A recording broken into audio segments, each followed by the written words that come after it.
కార్మికుల ఐక్యత, కార్మికుల ఐక్యత. ప్యాసింజర్ల భౌతిక దాడులు, భౌతిక దాడులు. కార్మికుల ఐక్యత, కార్మికుల ఐక్యత, కార్మికుల ఐక్యత. ఆవాజ్ దో, ఆవాజ్ దో, ఆవాజ్ దో. కార్మికుల ఐక్యత, భౌతిక దాడులు. తోటి మిత్రుడు నర్సయ్య అదే బస్సు డ్రైవర్గా పనిచేస్తూ ఉన్నాం. గత 10 సంవత్సరాల పైననే అవుతుంది. ఈరోజు ఉదయం 7 గంటలకు బస్సు పాయింట్ మీద పెట్టిండు.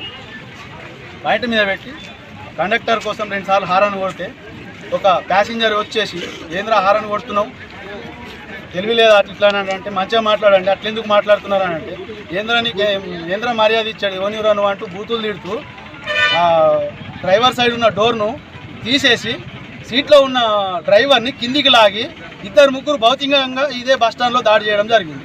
మాకు మరి బస్టాండ్లోనే ఇటువంటి పరిస్థితి జరిగితే హైవే రోడ్ల పైన వెళ్తాం, పల్లెటూర్లలో వెళ్తాం, ప్రతి ఒక్కరిని చిన్న పిల్లల నుంచి ముసలోళ్ళ వరకు, పసిపిల్లల నుంచి పండు ముసలి వాళ్ళ వరకు, గర్భిణీ స్త్రీలను, అనారోగ్యంగా ఉన్న వాళ్ళని అందరినీ వారి వారి గమ్యస్థానాలకు క్షేమంగా చేరుస్తూ ఉన్నాం.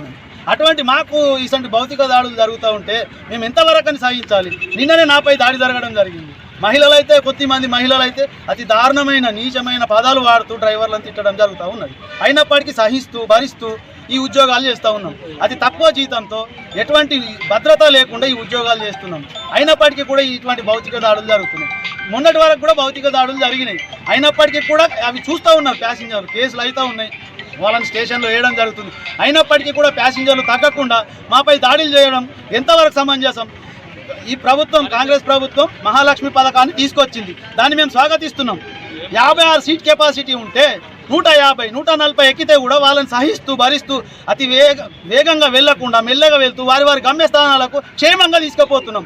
అయినప్పటికీ కూడా నువ్వు పలానా మేము ఆపమన్న జాగాలను ఆపలేదంటూ, మేము ఎక్కడ దాకా ఆగలేదంటూ అంతమంది ఉన్నా కూడా మీరు పడతారు దిగండి అంటే కూడా నేను దిగా ఏం చేసుకుంటావు చేసుకో అంటూ ఈ డ్రైవర్ల మీద దాడులు చేయడం, కండక్టర్ల మీద దాడులు చేయడం, సరిగ్గా టికెట్లు తీసుకోకపోవడం, ఇది లేదు అది లేదు అమ్మ ఇది ఇవ్వండి అది ఇవ్వండి అంటే బస్సు పక్క కాపించి దాడి చేయడం, ఇది చాలా దారుణంగా జరుగుతూ ఉంది. దీన్ని మేము ఖండిస్తూ ఉన్నాం.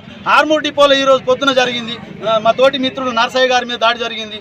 దాన్ని నేను ఖండిస్తూ ఈరోజు ధర్నా చేయడం జరుగుతుంది. పోలీస్ స్టేషన్లో వెళ్ళి కంప్లైంట్ చేసినాం, పోలీస్ స్టేషన్లో రిపోర్ట్ చేసినాం. మా ఈ కార్మికులందరం కూడా జమ అయిన తర్వాత మా నిర్ణయం ఏందనేది మేము డిఎం గారి ద్వారా మీడియా మిత్రులందరికీ కూడా దయచేసి చెప్ప